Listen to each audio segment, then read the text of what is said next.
It's time to get your morning started with the news you need to know. News update.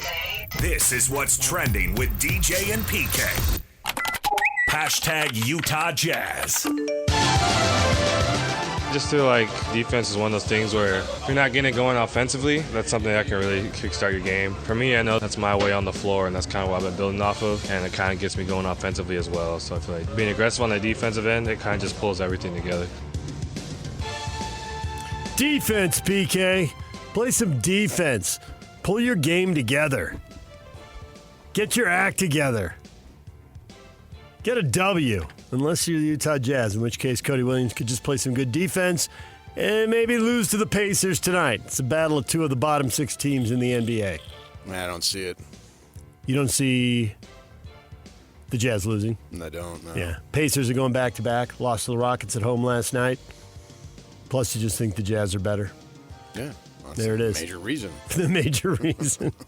You're better, and they're going back-to-back. And there you go. Yeah, the back-to-back home. I think all back-to-back should be when you're home rather than getting on a plane and flying a couple hours and so forth. Sure it factors in, but it's more about I just look at the rosters. Keontae George out with an ankle. Yusuf Nurkic out resting.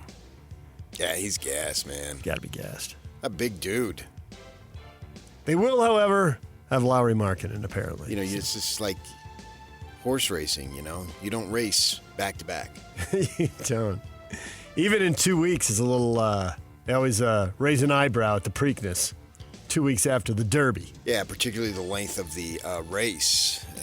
And I learned yesterday that Jim McMahon has his own race at Turf Paradise. Oh, he does? Yes. The Jim McMahon Classic? Yes, exactly. It's exactly what it's called. Literally. Nice. And Yak showed me that. And he says yesterday, I guess he was on Snapgram or something like that. Snapgram? He shows me this picture. He says, "Do you know where this is?" I look at it. Yeah, it's Turf Paradise. Yeah. He says, Jim McMahon's got a race. He said, yeah. So I investigated it a little bit. And then the funny thing, you talk about ironic coincidence. Uh-huh. I'm flicking around last night, just bored after the Kansas game. Yeah. And I come to this movie called it's like the Drifters or the Grifters or something. I'm not even sure what the name of it was. But there they were filming a scene at Turf Paradise. That was so weird. And the horse track of your youth just kept popping up yesterday. Yeah, after he mentions it after the show, it says, "Do you know where this is?" And I tell him, and then I'm just flicking around some show, and there it was. They were coming out of the building. I thought, that looks familiar. And then right on the side, Turf Paradise. So, your horse racing thing there. And Jim McMahon, he lives in Scottsdale. I think most people know that. Has a race named after him. And he was there. Well, I figured it was either the Jim McMahon Classic, the Jim McMahon Stakes, or the Jim McMahon Derby. I don't know what else they would name a race. 1-3 shot. Jazz probably have better than a 1-3 shot tonight in Indianapolis. Pre-game at 4 o'clock with Jake Scott and Tim Lacombe. Tip-off at 5 right here on The Zone. DJ and PK. Hashtag NBA. Trade rumors are flying. James Harden and the Clippers have agreed that, they could part ways. There could be a deal there. Harden's not even with the team. Some personal reasons. He's missed the last couple games. Speculation among the Clippers and Cavaliers could be close to a deal. Clippers have been mentioned as one of 4 or 5 landing spots for Giannis Antetokounmpo. See if they pull together a deal or decide none of these deals are good enough. Let's wait for the summer. Or make a deal with the in your voice. Wow. Warriors or Knicks. All the drama. Right down to the wire here. Yeah, the rumor is Harden wants out. They won't sign him to an extension. He knows Kawhi Leonard's going to get suspended, blah, blah, blah, blah, blah. You want to believe in all those conspiracies. An arbitrator ruled in favor of suspended Miami Heat guard Terry Rozier in a salary dispute with the NBA. He was indicted in a gambling investigation. His salary's been in escrow since December. He's slated to make approximately $26.6 million. So, looks like he's going to get his money.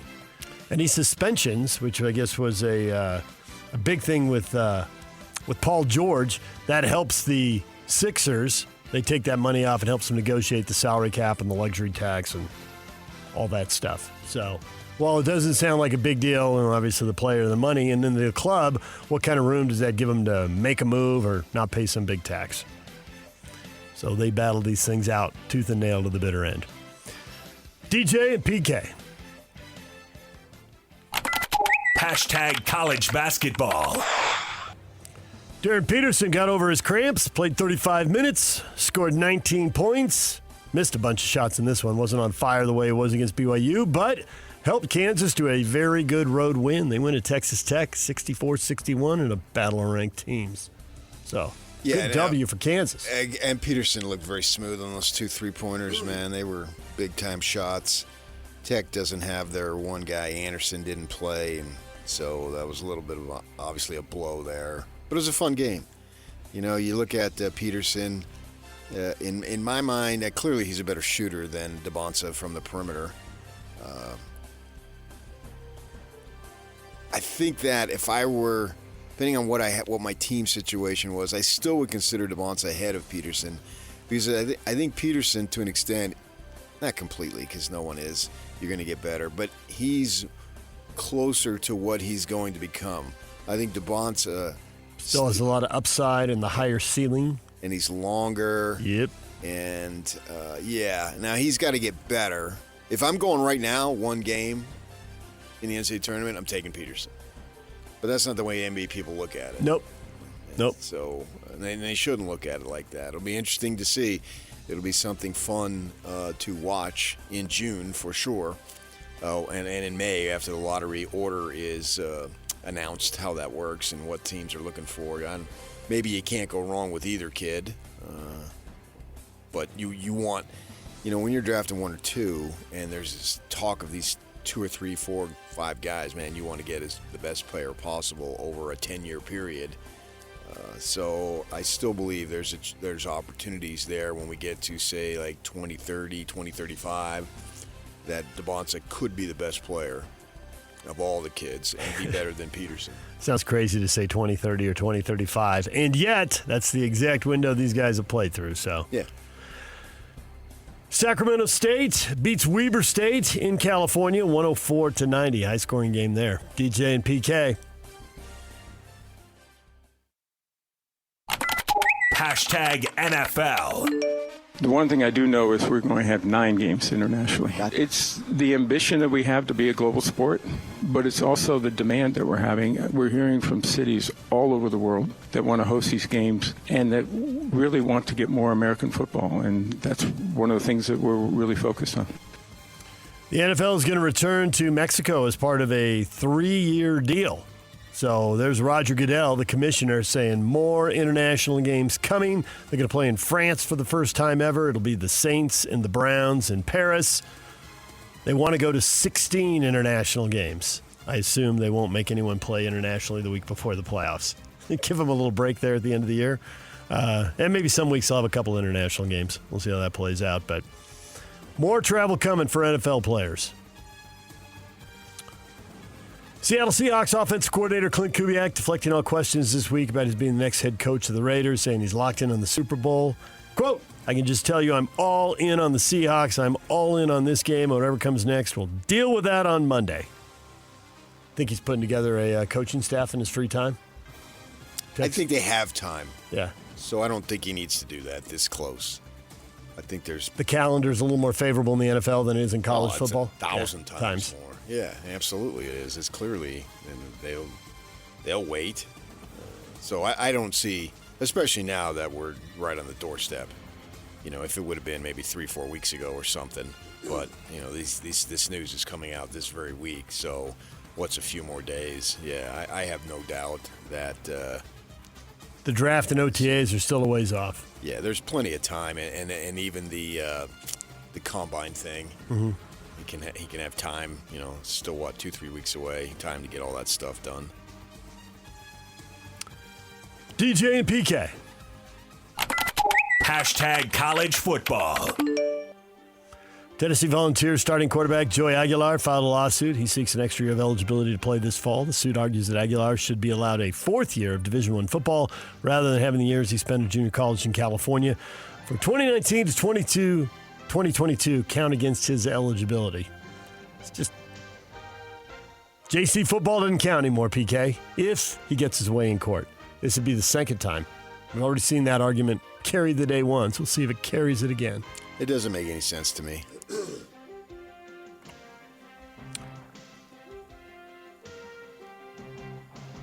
7 years, just too much. JC football always counted. Why does it not count now? Because there's NIL and there's a lot of money to be made, and the players will ask anybody to play until they can find someone to say yes. Okay. DJ and PK. Hashtag Major League Baseball. Seattle Mariners bolstering their infield with the addition of All-Star Brendan Donovan in a 3-team trade with the Cardinals and the Rays, who get prospects and draft picks in the deal. So, Seattle Mariners, you like that move? Scaring you with that? Sure, anytime you can get an all-star. Now they're losing their third baseman, Suarez. I think he went back to the Reds where he started. But, yeah, sure, why wouldn't you? He's a very good player. Countdown is on. It's almost time to report. Pitchers and catchers. We're closing in. Yeah, I think that they report most of them on the 10th, and then 5 days later, the whole group gets going, and away we go. It's the sign of the annual renewal, which we will not have next year. We will lack an annual renewal? I just don't see where that. Have you heard about the timing of that? Because labor stoppage and just, camps, if those things cost money, I didn't know if they could get the players in and make the money off the preseason and then off the spring training, or just cancel that expense altogether and just start right there. Well, if they should get, they did this a few years back, they got an agreement during March and they threw together a spring training on the fly. Yeah. And it was really cool because we were down there. And nobody had planned for it, so right. You could get tickets. Oh, yeah. Different deal. Right. If you've never tried to go to a Cubs game, good luck. Yeah. You got a better chance of getting a ticket at Wrigley in April or May than you do in Arizona in March. Right. They flock. And now with the Dodgers having moved from Vero Beach. Yeah. And so we were there. They got it together. We go out to see the Dodgers, and I'm literally in the first row and not having to pay that kind of money. And this is probably whenever they had the last stoppage, 5, 6, 7 years. Yeah, whatever it was. But they're coming out to pitch, unbeknownst to me, was Kershaw. That was really cool. Nice. Yeah. And was the place half full? I don't remember, but I remember that I had really good seats. Yeah. And I was excited, and normally you would have had to prepare for that weeks out. Right. All right, DJ and PK. Hashtag NHL. Here comes Schmaltz with McBain and Marino.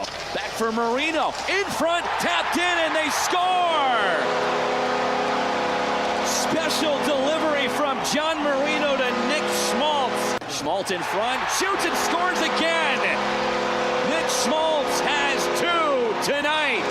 Oh, you're killing me, Schmaltz. Utah numbers ahead. Keller and Schmaltz. Schmaltz shoots and scores! Another Hattie for Nick Schmaltz. Send him!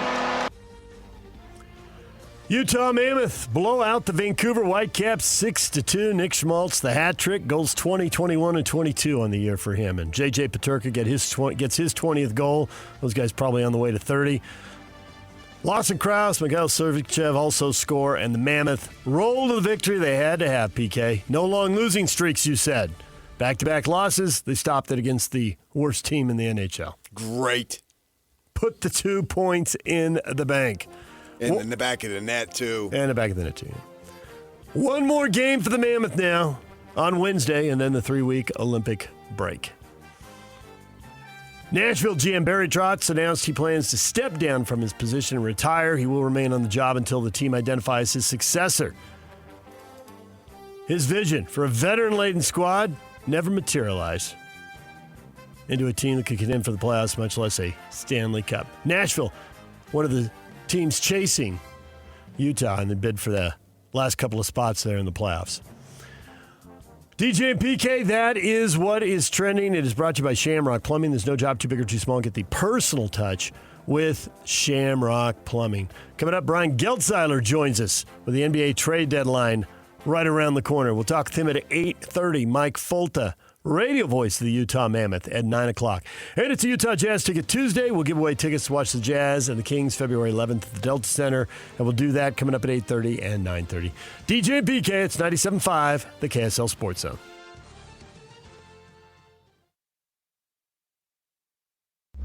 This is JJ and Alex. I got this. I'm starting to buy into the young group, showing progress, slowly but surely, churning its way up the tracks to a superstardom maybe in the future. How about Ace Bailey's last 10 games? You want to see the numbers? 15 points per game, 4.4 rebounds. He's shooting 34% from three. As a rookie, I'll take that. Yeah. It's going to get better. I talked to Will Hardy, and he talked about what they're doing is trying to get Ace to do a lot of the other things because they know he's an offensive juggernaut. They're working on a lot of other things, and maybe that plus some games he's missed kept him out of the rising stars, which how do you not have Ace Bailey in that game? Have you not seen the dunks? Have you not seen the production? Why do you not put Ace Bailey in that rising stars? It's a stars competition. These are the best players. So when you have a rising stars, your best young players need to be in that game. It's a joke. He's phenomenal.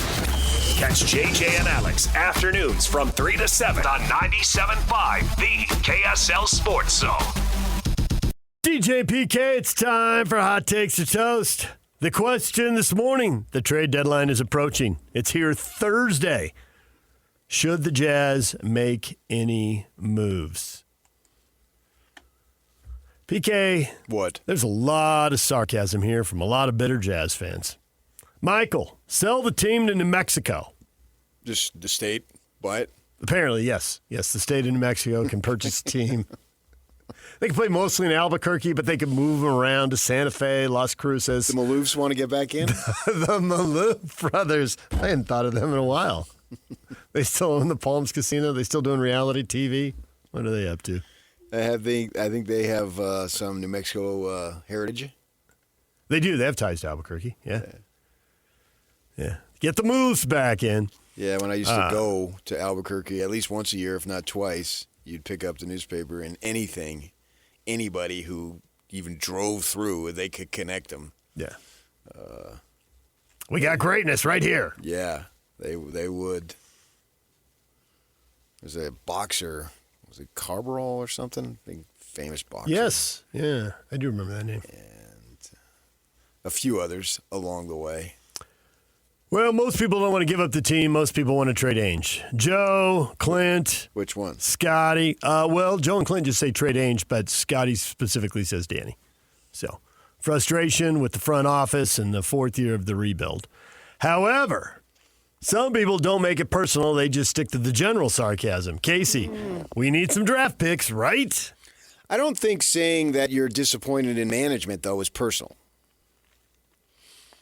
Okay. You're just disappointed in management because they're responsible for making sure your favorite team wins. Yeah, and that's across the board. I'm not talking about any individual management. I mean, you used to rag on the Spanos dudes, right? And that was ownership. Was it personal for you? Yes, it was. It was only personal because they lost. If they won, I could have gotten over it. Yeah. So it wasn't personal. No, it's not like I've ever met him. I've never even met him. Never been in the same room with him. Yeah. It's all about performance of the team. Give me some wins. And that ultimately, give me some hope. That's what the fans care about.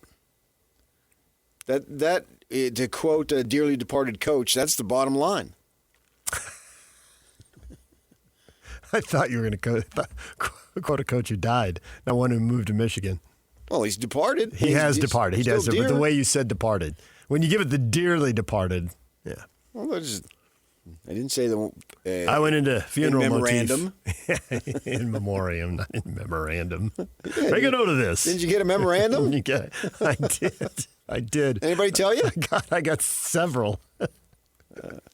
So did you. So I think that you could have angst, sports anger towards whoever your teams are if your teams aren't winning.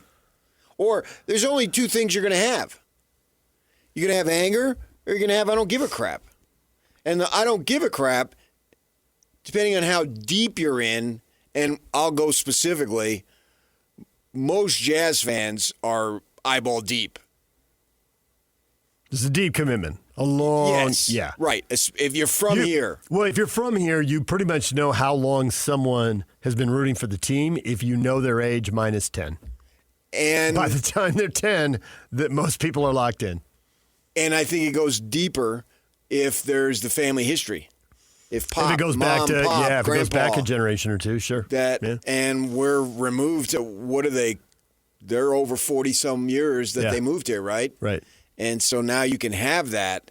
And so you may claim you don't care, but you still care enough to tell us you don't care. Right? And you go check a DJ and PK Facebook. Yeah. And then to make a sarcastic crack and post it. Yeah. Or maybe not sarcastic, maybe just real. And the team, or the market is growing up with the big-time football and the hockey, and in 10 years, I strongly believe we'll be Major League Baseball into 2 or 3 years of playing, so they'll have times to grow, but the Jazz will always be the first love because they were the big time, and they did it the right way. The one that you can feel proud about Larry Miller, and we know that story, and drafting well, and then lo and behold, looky here, you got a winner. And you drafted so well that you had a winner for so long because you got two guys literally as babies, professionally speaking, and so you were in, and now it hurts. So you can have that anger. I've got no problem. I mean, the trade Ainge thing is, you're not going to do that. But the anger towards the management, I get it. Means they're bought in. Yeah. Kevin O'Connor came on the show a long time ago and said, you can love us and you can hate us. And it was right after they blew a 2-0 lead and lost a best-of-5 first-round series. It was the morning after. Actually, I think it was before I was doing the show with you. Was it the Celtics or not the Dallas? Celtics, Dallas. It was Dallas. And I was still working for the Watchdog, but go ahead. Don't. You can love us and you can hate us, but please don't ignore us.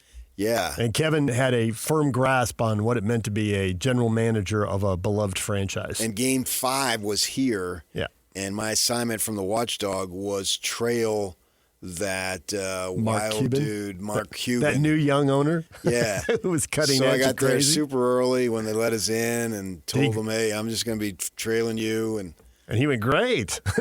Yeah. he was all about it. Yeah. I used to be able then, and not that I had a personal relationship with him, but if you had NBA questions, you could email him. Yep. And he would email you back answers if you were a legitimate media member.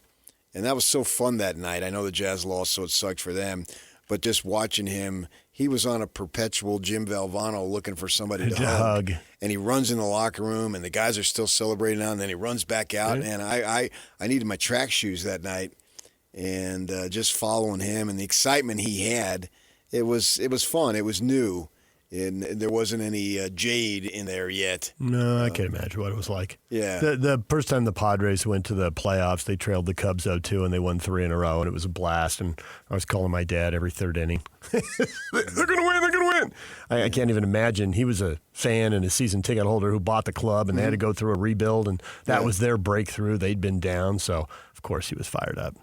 But you have to ask yourself there, is management / Ainge is going to get the last laugh, or the fans going to have a perpetual cry?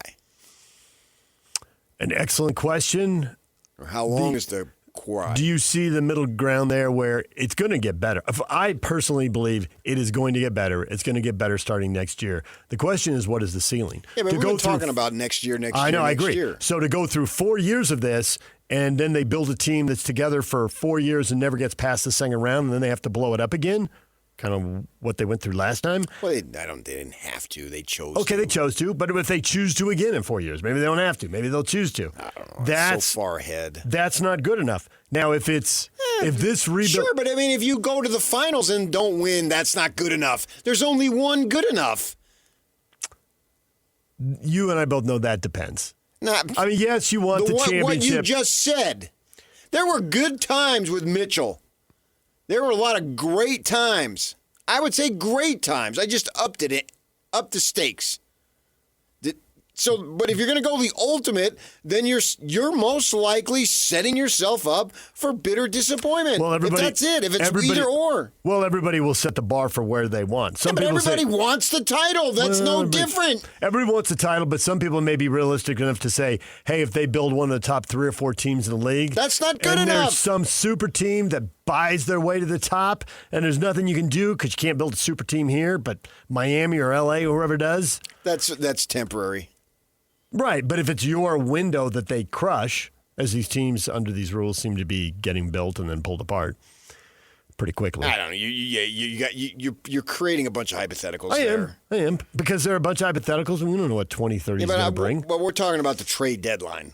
That's not a hypothetical. That's in a little over 48 hours. So for the trade deadline, there are people here with specific plans. And as much as some people are scoffing, as I said, Casey, we need some draft picks, right? And then he even put in parentheses. So he's making fun. To make sure we didn't miss it, he put in parentheses, sarcasm. Casey's listening to the show. He doesn't want to hear PK say, well, is that sarcastic? And I was like, I'll tell you it's sarcastic. Well, obviously, they got right.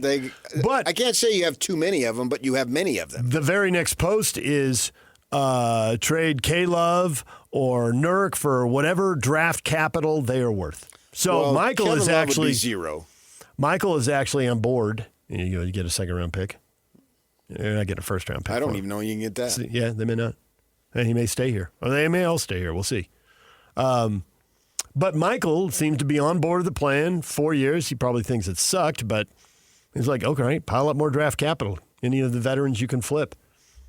So whether he's enjoying the plan or not, Michael is on board with it and ready to double down on more draft picks. I mean, the problem is there's only 3 of them that you would that are veterans. Yeah, you're not going to flip marketing for a draft pick. Picks. No, it's the finances. Kyle Anderson, Nurkic, and Love. Yes, and that's the extent of it because they already did that. If you can't get anything for Clarkson, you ain't getting anything for these guys. No. And Sexton is younger. How about the Hornets, man? See, they won their 7th game in a row. They did. Most in 25 years. Yep. So it can be done. They're on their way toward doing it. They're getting close to 500, and they're getting close to playoffs in the East. Right. Or at least playing. After starting crappy, largely because they had some injury issues in the beginning of the season. But they're progressing. So it can and will be done. This team will be competitive. That's a low bar as far as I'm concerned. And the low bar, but each round of the playoffs is another bar. And every 50, 55, 60 wins is another bar. Mm. And how many of those are they going to clear? I mean, if they clear all of them, then there's no debate, obviously. You can just make the team, and this is going to sound kind of double talk, as good as it can be. Mm-hmm. And maybe as good as it can be is second round. What are you supposed to do? Can't get blood from a rock. Well, maybe you I just do everything right and not do it. Maybe I just hold the Angels in too high regard. And with Danny, there's certainly a track record. With Austin, there's just what I think and suspect. The guy knows ball. I know, and that's what I think. Many conversations with him, and that's why I think it's suspect if they do everything right and get just an average amount of good fortune. Not going to do everything right. Okay, if they do most things right. I mean, Ainge doesn't win it. He's not building a championship every year. Nobody does. Even Jerry West didn't. And Jerry West built a lot of championship teams. You're going to have teams that, for whatever reason, on the back of Bill Sharman, but yeah, on the backs of multiple people. You don't win every year, but you at least get as close as you can and look like you're on your way to building something. Or even if something's starting to erode, is there a trade you can make to extend your championship window? But you're only going to extend that a couple of years. Sure. And if you get one in that window, great. I mean, there are examples of people doing that. But if you don't, it doesn't equal failure. It doesn't necessarily, no. There could be years you get to the conference final and it could be a really good year. Yeah. What can you do with what you have available? I always said coaching. I never felt it was Jerry Sloan's requirement to win a title to be a great coach. Right. Because ultimately, it's the guys. You do everything you could. And they did. Management did. But the guys couldn't get it done. Right. That's what it boils down to. There it is. Multiple bites at the apple. A big 7-year run where they were. That doesn't mean ownership elite. and managerialship. No, and if this was a failure. If this 4-year period produces that 7-year run from 92 to 99, and it's not a title, it was a great rebuild. I mean, it'll suck that you didn't get a title and you got close again, but that was a lot of full arenas and a lot of good times. And a lot of people getting together in front of the TV and screaming and yelling. There were some awesome moments along the way. Well, I think they're going to do that. Yeah. And if they have an opportunity to better something on Thursday, absolutely do it. And even if you have to give up a piece, say you have to give up Collier, just right. Pick one of the young guys, any one of the young guys, right? And you feel that the team, by doing that, will be better, then I'm all for it. Roll the dice, see what you can do. Aaron goes the other way, though. No way. Don't break up the chemistry. Why risk winning? Aaron thinks but I don't think it is risking winning. With whatever move they make. Because I don't necessarily think it's... Whatever move they make will be future-oriented. Yeah. And it won't bring in... They're not going to bring in a veteran who helps them win right now. No. It actually, if you make a move, I would suspect the team would be worse. If somebody gives them something, let's use Nurkic as an example. Sure. He's obviously contributing. Is he eligible to be traded? We've done all the rules. Yeah, we're past all that stuff. Yeah. And that will make the team worse. Yep. But you're looking to make the team better. Right. I wouldn't just throw away Nurkic in the manner that they did the other guys in the offseason. Because he can help you next year when you're trying to win. But if you feel like it could help you next year by getting rid of him, absolutely do it. Yeah. And in the short term, it'll help you lose some games this year. Yeah. So that's a win-win. Every time they sit him, they're more vulnerable to another defeat. He doesn't need any rest. He needs no more rest than I do. He's well rested. Right. And he's getting a little more rest today in Indiana. Yeah, and gosh, for big men these days, has there never been an easier time to be a big man? The best time. As long as you can move a little bit. But he doesn't. They're not banging down low like they used to. A lot less of that. And you're not. They're running down fast break, a 3-on-1, and Taking two guys threes. run to the corner. You don't even need to get to the 3-point line on the other side. No, you can jog a little past half court and just do the old U-turn. Yeah. I'm going back the other way. So it ought to be easier. So he's extremely rested. I'm not running coach. I'm defensive-minded.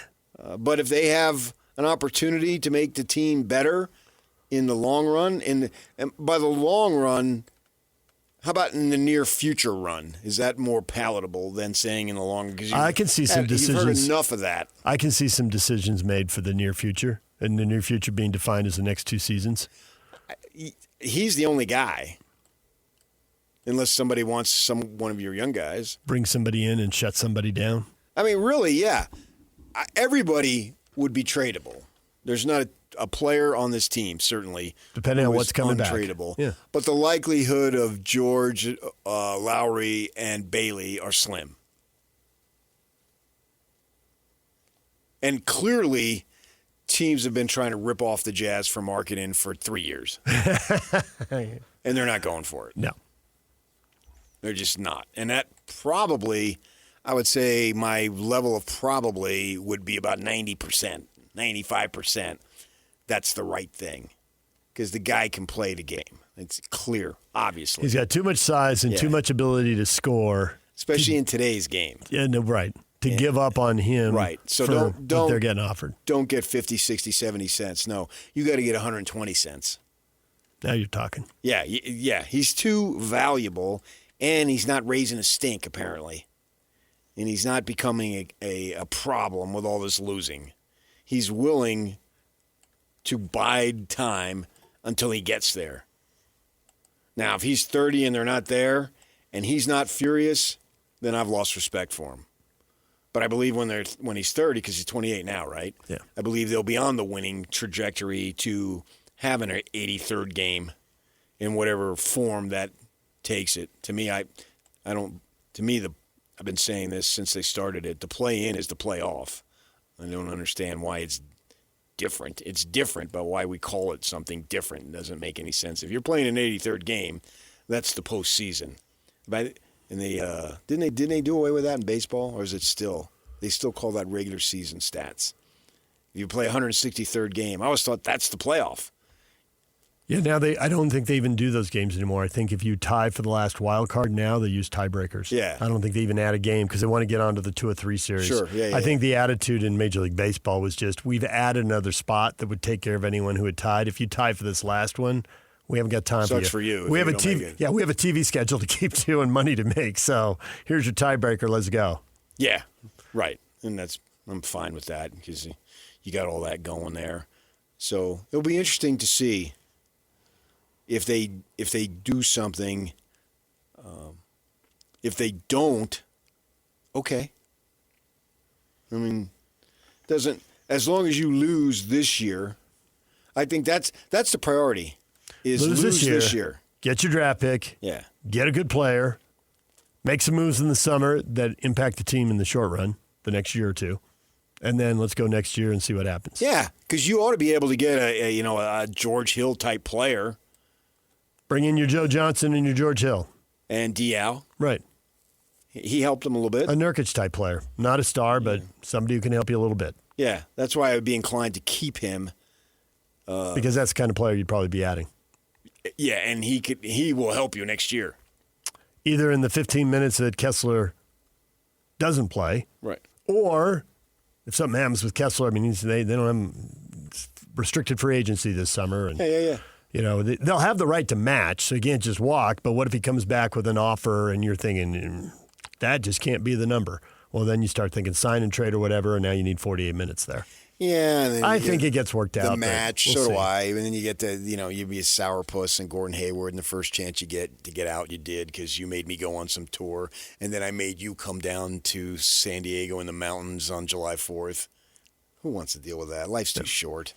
DJ and PK, it's 97.5, the KSL Sports Zone. More on the NBA trade deadline coming up at 8:30 this morning. Brian Geltzeiler will join us with a ton of attitude from Jersey. We'll see what he thinks of the Jazz at the deadline and what he thinks of the Clippers and the Bucks and what are they going to do with Giannis and with Harden. We'll get to that coming up. DJ and PK, it's 97.5, the KSL Sports Zone.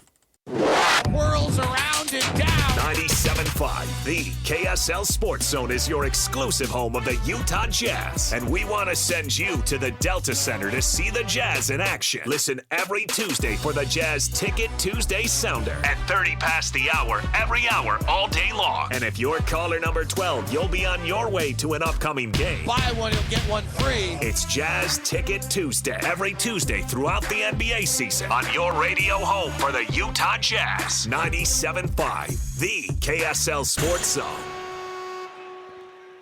Don't miss your chance to win big every week on the KSL Sports Zone.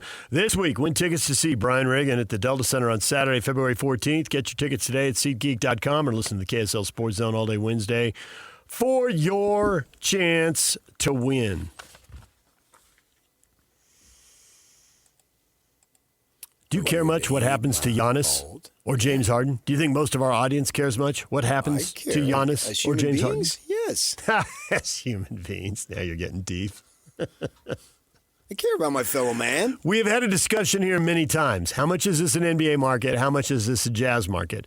The whole chase to the championship gets a whole lot more interesting when you're in the middle of it. And then you'll start analyzing the 5 or 6 teams around you. It do. And right now, the Jazz are not anywhere near the middle of it. So I don't know how much they're obsessing about what happens to Giannis. I don't think or they're Harden. obsessing, but I think that if you're a Jazz fan, by extension, to at least a minimal degree, you're an NBA fan, and those are two of the bigger names in the game. So you'd be, if they're traded, you would have a curiosity, and then I think the public likes trades. We don't seem to have as many of them as we used to, but we still go, oh, that was good, that was bad. Why'd they do this? Why'd they do that? We're all at heart some form of a general manager. That's the fun part. You sit around your dinner table or having a drink with your buddies, and you say, "Yeah, man, why'd they do this? Why'd they do that? Blah blah. They should have done this. Should have done that." And that's the fun part of doing it. The arguing, if it comes to it, or agreeing, but more arguing. And you're crazy. That's stupid. That's all fun. I believe when you're talking about sports, it's fun. Right now, I think we're seeing the passing of the torch here. I mean, Harden and Giannis are stars, but are they really going to impact the championship? Right now, just by record, and that may not, the regular season record may not translate to the postseason, but the Thunder, Spurs, and Pistons, who've all been built by teams that had draft picks and in some cases have spent a long time. Detroit spent a long time trying to figure it out and put it together. And then maybe an occasional trade. Obviously, the SGA trade is a big deal of Oklahoma City. They're the ones at the top, and I'm wondering how much any of these vets are going to move the needle. Because when we've gone through this before with Jimmy Butler, yeah, they're great if they play together. Philly's done this, and then you got groups of guys who are playing 8, 10, 12 games together. It's like, that's not going to get you anywhere. You're a celebrity, but you're old and you can't stay healthy in the current NBA. And I wonder with both Harden and Giannis how much they're really going to move the needle for someone. If Yanni went to Boston, he makes them an instant contender. You think he's going to Boston? No. Yeah. The Knicks are the team that has the record that's closest, where it looks like they have the furthest jump to make to be in or the shortest jump to make to be in a championship. Maybe Minnesota next. I mean, the Warriors, that would be a big jump. I don't for believe them. anybody in the East is going to win the title. Yeah. But you asked a theoretic question. Yeah. I gave you a theoretic answer, and then you asked me, do I think that they're going to trade him to Boston? Negative. All of a sudden, we're not theoretical anymore. Figure maybe you read something. Maybe you heard something. Maybe one of your sources came I would have brought that up long ago if that were the case. So I was just playing along. I play along with you, and then you shoot me down. No. I've loved every second of it. There's no shooting. You think that he's going to go to Boston and get this missive, backhanded slap in the face? That is not what that was. That's exactly what it was. I can arrange one for you if you'd really like it. All I was doing was playing along your stupid game, and then you attacked me for playing along. DJ PK, we focus on the college hoops next. And then more trade deadline stuff with Brian Geltzeiler coming up at 8:30. Stay with us.